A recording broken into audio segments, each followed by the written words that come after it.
سالمی جوانان جامعه سالم تحت همین نام در ناحیه واسه و افتخار روز جوانان تاجیکستان روز دوی ملی برگزار گردید.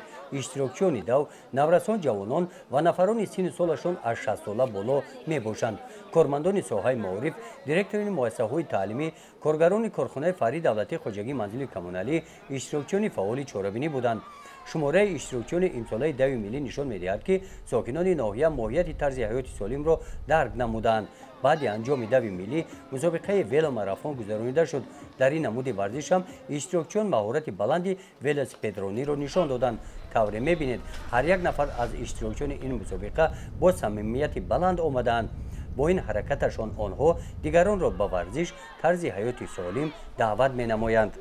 در قسمت رسمی چهاربینی جانشین رئیس ناحیه واسه قید نمودند که در ناحیه به ورزش و طرز حیات سالم سال تا سال دقت جدی داده شده دستاوردهای ورزشکاران در مسابقه‌های سطح جمهوری نتیجه‌های آن می‌باشند.